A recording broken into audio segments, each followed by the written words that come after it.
right, ready for James and the Giant Peach today? Let's go ahead and review the questions from yesterday. So yesterday I asked you, what did the old man give to James? And he gave him a bag full of little green wiggly things, right? They kind of looked like little grains of rice, but they were alive and moving. And number 2, what did the old man tell James to do with the thing that he gave to James? And the old man told him to put it in some water and add a few things like some hairs and some other things, and then to drink it. Right. All right. So today we're going to read chapter 5 and chapter 6. Okay. And I want you to think about this question as we're reading. All right. So James has this bag full of green things, right? And my question for you today is, what happens to the green things? Okay. So think about that as we're reading, and then you can answer that question when we finish. Let's go. Chapter 5. The next moment, James was running back towards the house as fast as he could. He would do it all in the kitchen, he told himself. If only he could get in there without Aunt Sponge and Aunt Spiker seeing him. He was terribly excited. He flew through the long grass and the stinging nettles, not caring whether he got stung or not on his bare knees. And in the distance, he could see Aunt Sponge and Aunt Spiker sitting in their chairs with their backs towards him. He swerved away from them so as to go round the other side of the house. But then suddenly, just as he was passing underneath the old peach tree that stood in the middle of the garden, his foot slipped, and he fell flat on his face in the grass. The paper bag burst open as it hit the ground, and the thousands of tiny green things were scattered in all directions. James immediately picked himself up onto his hands and knees and started searching for his precious treasures. But what was this? They were all sinking into the soil. He could actually see them wriggling and twisting as they burrowed their way downward into the hard earth.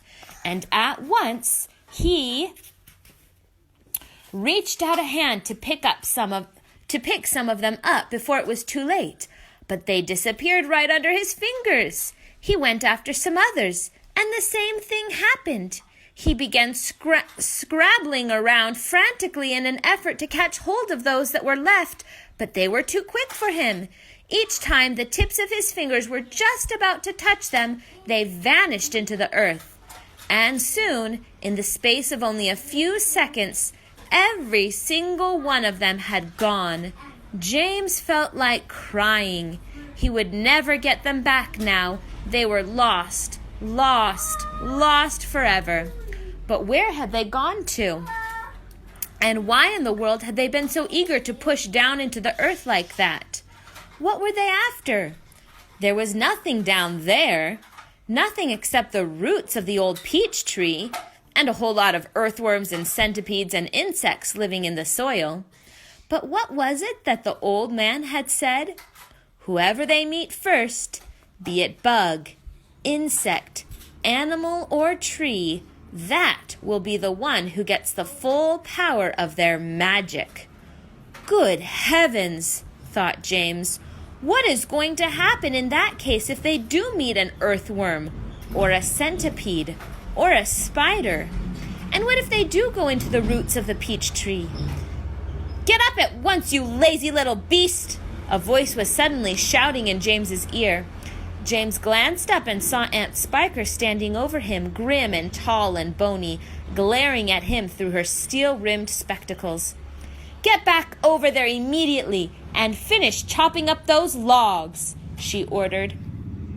Aunt Sponge, fat and pulpy as a jellyfish, came waddling up behind her sister to see what was going on. Why don't we just lower the boy down the well in a bucket and leave him there for the night, she suggested. That ought to teach him not to laze around like this the whole day long. That's a very good wheeze, my dear Sponge. But let's make him finish chopping up the wood first. Be off with you at once, you hideous brat, and do some work. Slowly, sadly, poor James got up off the ground and went back to the wood pile. Oh, if only he hadn't slipped and fallen and dropped that precious bag. All hope of a happier life had gone completely now. Today and tomorrow and the next day and all the other days as well, would be nothing but punishment and pain, unhappiness and despair. He picked up the chopper and was just about to start chopping away again when he heard a shout behind him that made him stop and turn. Chapter 6. Sponge! Sponge! Come here at once and look at this!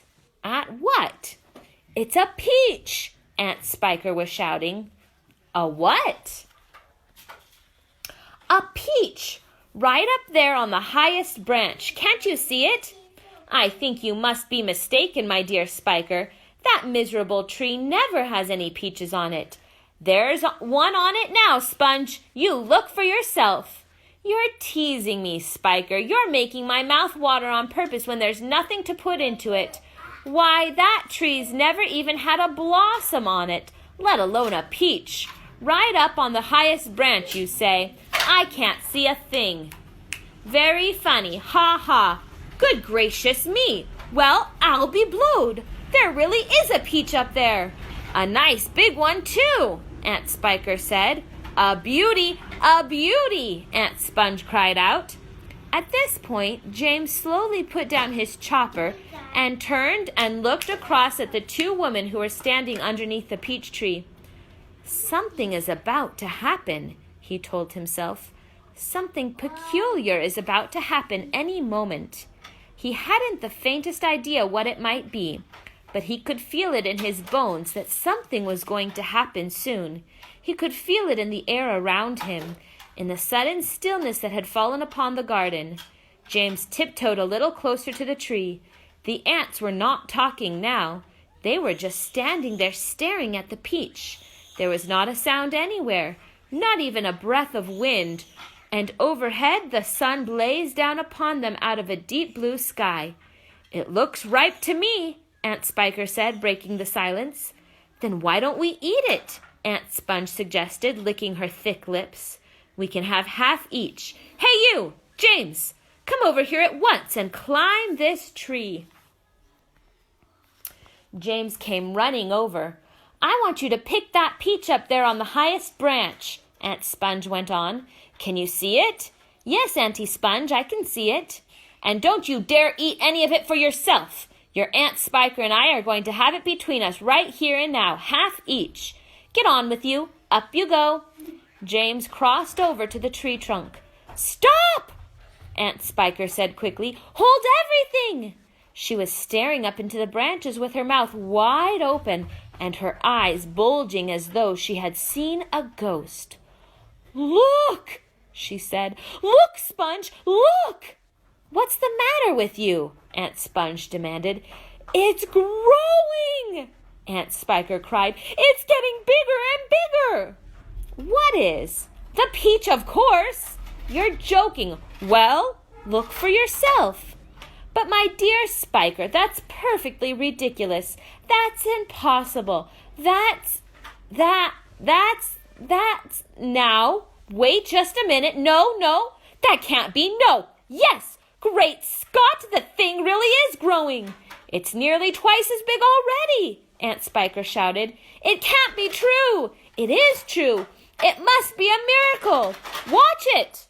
Watch it. I am watching it. Great heavens alive, Aunt Spiker yelled. I can actually see the thing bulging and swelling before my very eyes. All right, and that's the end of chapter 6. All right, so your question for today is, what happens or what happened to the green things? All right, so go ahead and answer that. You can take a picture of your answer and send it to me. And everybody have a wonderful day. See you tomorrow. Bye-bye.